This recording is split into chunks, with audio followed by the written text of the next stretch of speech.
Hey guys, Dark Humility here. Here we have a Season 7 Beta Plague Poison Javelin Javazon mini guide and demo. Hopefully you guys enjoy this. We're going to show off the true power of this incredibly strong build and show you guys roughly the approaches that I like to take when building this character, so you guys will have an idea for how to do it for yourself. This is, of course, definitely one of my favorite Amazon builds in Project Diablo 2 because it actually feels pretty darn satisfying to play. Of course, you could do it on D2R as well, but maybe not as much. Anyway, let's quickly go over things. So in general, you want enough strength to wear your gear. You're going to want enough dex to hit maximum chance to block. And then you're going to put the rest of your points in vitality. Having good res, in addition to max block, is very good for your defensive stats in general.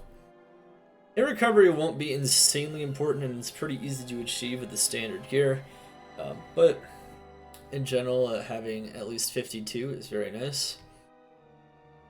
Having some form of mana leech would be good, but mana per kill will also work as well, as you can see, which is now a stat on the advanced stat sheet. They have added a bunch of very useful stats here. Attack speed is pretty important to your DPS, especially in certain areas, but negative enemy poison res is arguably even more important, which you're going to get from Poison Creeper, lower resist, and negative poison res on your gear and poison facets and things of that nature. Alright, and then of course, everything else is pretty good. Percent poison damage, all looking pretty solid in general. Having some Valkyries, of course, helps you be able to tank. All very good stuff. Now for skills, are pretty simple. The core of this build is really maxing in Javelin and Spear Mastery, Poison Javelin, and Plague Javelin. I want to max out all those abilities. To kill poison, it means you can use Jab to some extent, which with max Javelin and Spear Mastery actually does do a pretty decent amount of damage, you'll see there. But in general, you can do that plus your Mercenary. That's not really where most of your damage is. Of course, it comes down to the rest of the build. It's really just going to be making sure that you, in general, can hit this breakpoint here, hit the 69% chance to pierce, along with a Razor Tail will get you 100%. Pierce is very important on this build. Then, of course, you'll have Dodge, Deployed, and Evade as well. You're the man. man. This other one as well. Thank you so much, Kiyashi, for the insane support, man. 20 months as a member of Xana's Attack Squad, the Ghost of the Machine, the Arcan Disciples. You guys can spam those eyes of Xana in the chat for him. And then, of course, you're going to put, like, I like maxing Valkyrie because this can be a very defensive build. And you can put some additional points into Dodge and Evade. But remember, this is the core of your build.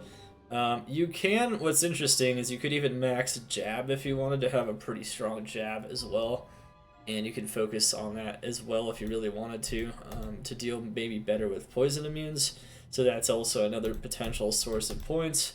Remember, you do have max Javelin and Spear Mastery, so that's a potential route you can go on this build. We're not going to demo that here, but it's pretty important to show. Mercenary, I like having the Vigor Aura Mercenary with lower resist on striking from Pus Spitter. As much attack speed as possible to proc it as often as possible, and then just a bunch of arguably very defensive gear, DR, things of that nature. All going to be pretty good, you know, curse resistance, keep the Mercenary alive, that's really the key there. This item here is the linchpin of the build. If you guys don't know, you cannot corrupt items on the beta. You can put sockets in them though, which can simulate corruptions like this, but that's about it. As you can see, Bramble, though, is the key. That poison skill damage is pretty insane. Venom, though, is a pretty decent temp rune word early on. There's definitely some other options. You could put in, like, multiple poison facets. You could even use Cage of the Unsullied to do that. There's definitely some other options, but it's going to be a pretty standard high-level item there. Gargoyles Bite, same thing. Attack speed, skills, attack speed. Negative poison res, keeping up our res, poison skill damage, venom grip, and there's your pierce. This is going to allow us to, of course, have Poison Creeper as well. And then we'll have Raven Frost and Silkweaves for some mana per kill to help maintain sustain. And that there's going to give us our Cannot Be Frozen in this particular setup, and Dex for max block. But of course, there's other places to get this. And then, of course, you have Amazon Torch, Annie, Life Res, Skills, and Life. It does appear that skillers in general do tend to outperform your poison damage large charms in this particular build, but it does depend on the number of skills you have, so you can always integrate those into the build. At any rate, let's hit it. What's up, Rose? How you doing? For that, as you can see,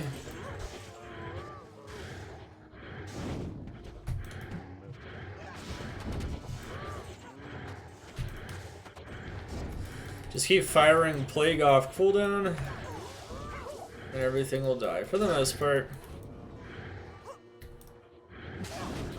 Those vines are pretty active, especially I think as of last season or the season before that. Mercenary, of course, we get that lower res on. Lower res plus the vines, everything just gets wrecked.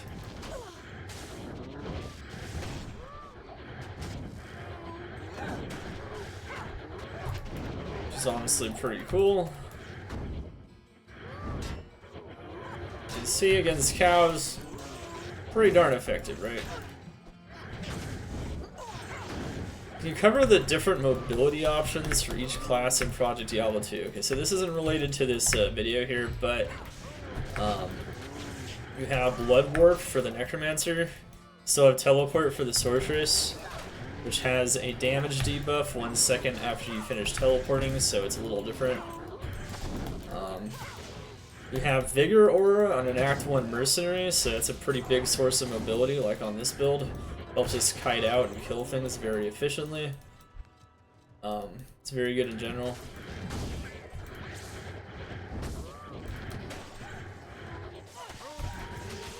You have Gust on a Druid. You have Dragonflight on an Assassin, which feels smoother than ever.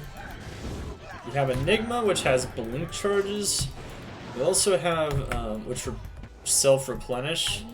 You have Naj's Staff for charges that self-replenish. Your best friend in this forsaken game. You have your standard teleport charges that you can still like repair off of like, you know, stuff that, you know that from D2R, they still have that in PD2.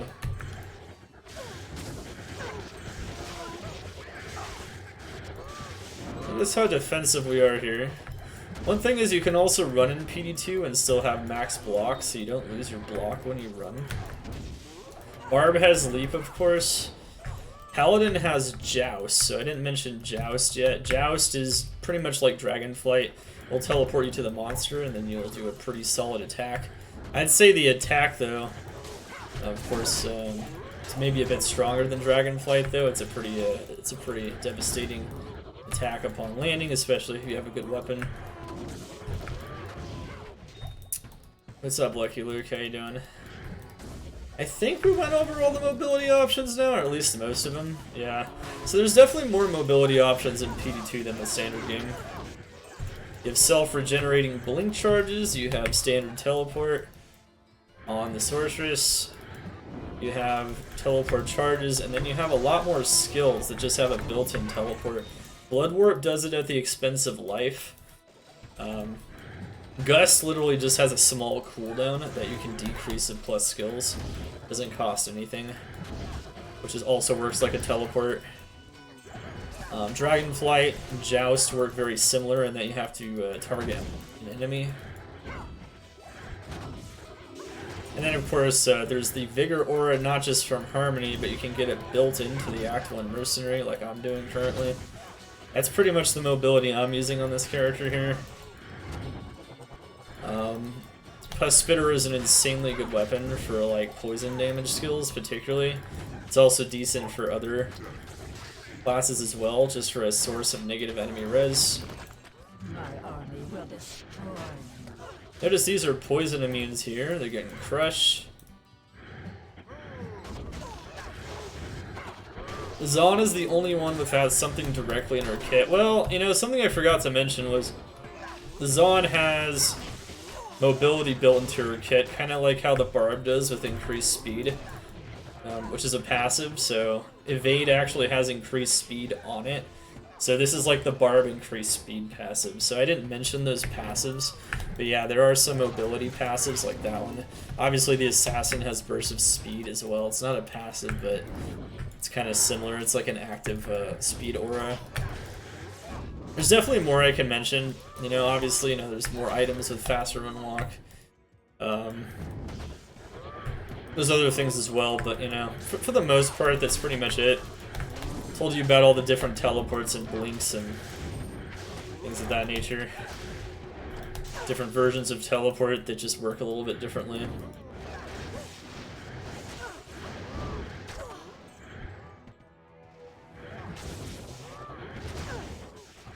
Right, it really does. And they do a pretty good job in this mod without, like, sacrificing too much, right? Yeah, there's a lot of decisions, for sure. I firmly believe that, absolutely.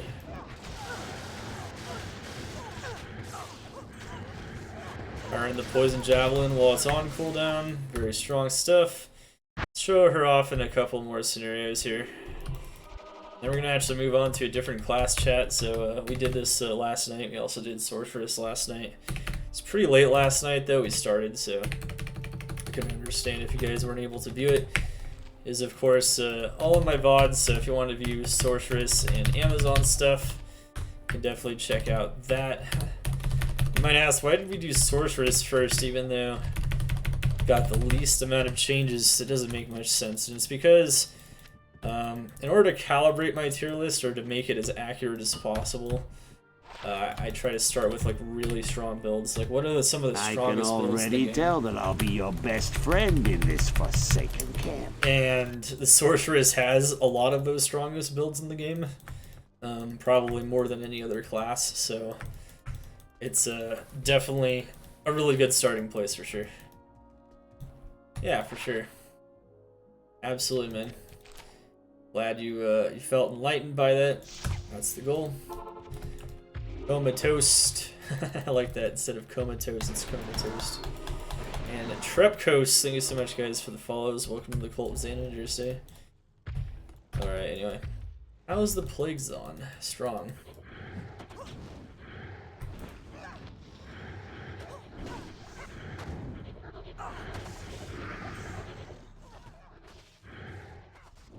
So the reason why I'm showing this off even as a demo or otherwise,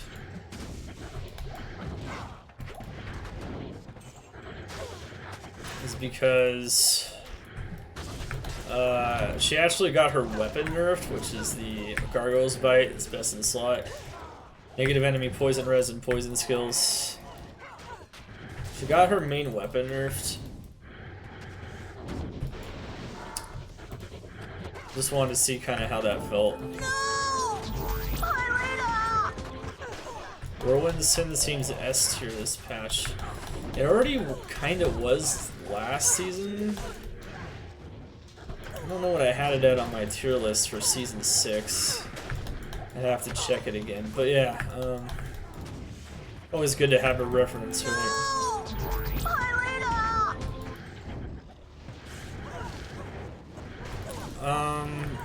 Well, I mean, that's because they're not making a lot of changes to the Sorceress, right? So, the Sorceress is still underground, but she's still super strong.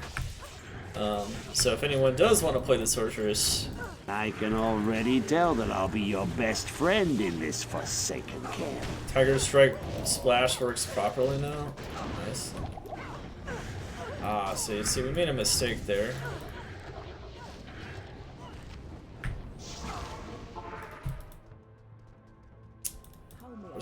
Cello P Gamer, thank you so much for the follow. Welcome to the Cult of Xana Thursday. Yeah, these are very good things for sure. I think I already had like Whirlwind Sin at like S- or something. I don't remember though.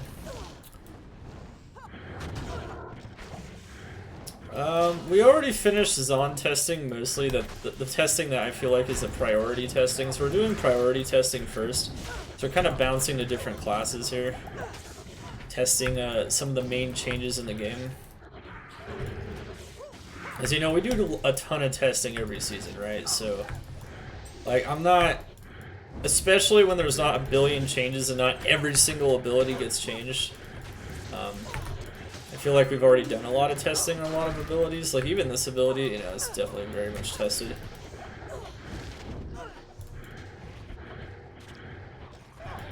So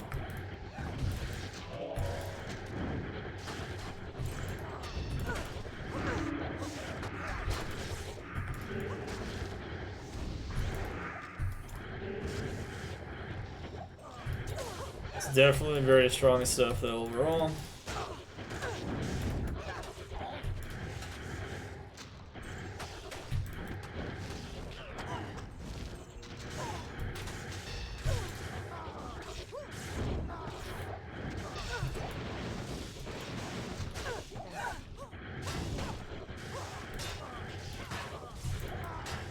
As you can see, Poison Zon is very strong though. Can absolutely crush monsters. They actually used to have it. They made it, but they decided it was too much work to like keep updating and, you know, maintain, and there wasn't. I mean, you guys are an awesome community, but unfortunately, you know, for a website like that, you guys aren't a big enough community to really service and put all that effort into, because they actually pay someone to do that, you know, like a web developer. What do you need? A full stack developer, actually, is what they call it, to do those things, and that's just a lot of work. So they don't have it anymore, unfortunately. But yeah, it's to be honest, like, D2 mods are always going to be underground to some extent, but like doesn't mean that they aren't awesome or anything. It's just that, you know, you got to be used to being a bit underground. That's all. Not going to be a super supported by like everything thing, you know.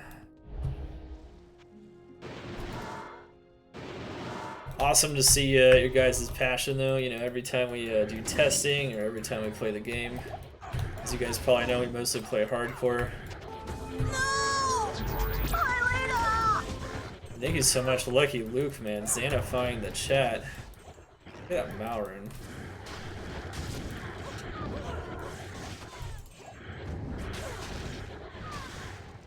That was a little dangerous. That's why some more DRs sometimes is kind of nice, like Storm Shield. Always can go more defensive than these approaches. When I make these kinds of videos, demo videos, typically I favor more offensive approaches, which makes sense.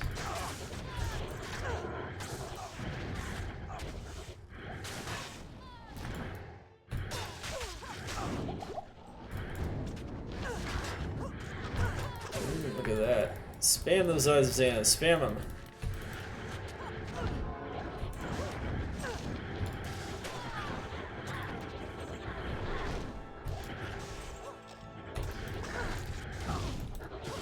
So yeah, even with a small nerf to the weapon on this build, it's like still insanely strong. I think he mostly made that nerf so that it didn't reduce its effectiveness in maps so much as it's going to reduce its effectiveness like against declone. Negative enemy res has even more impact against something like that. He was killed by an unholy corpse. You see that, Rose? It says what you're killed by now on hardcore.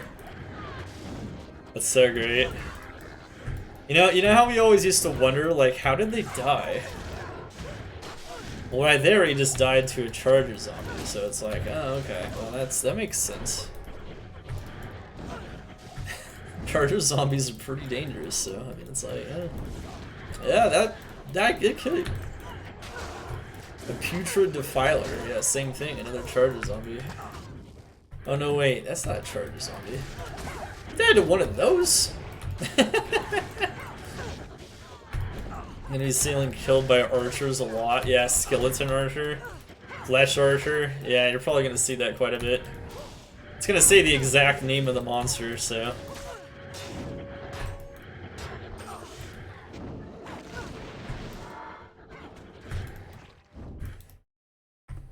Oh no. 100 fire towers. Oh no, did it crash? Well, anyway, that was the end of that demo anyway. GG stuff. Hopefully you guys liked it. I would definitely say this is like somewhere between A plus and S minus. I think I still have it logged as S minus, and I think that's still accurate. The weapon itself maybe can't be quite as powerful, but it's a pretty insane build. And it does a ton of damage, so yeah, definitely make sure to check this out. She is a beast for sure. And yeah, see you guys at the next demo test here in a moment.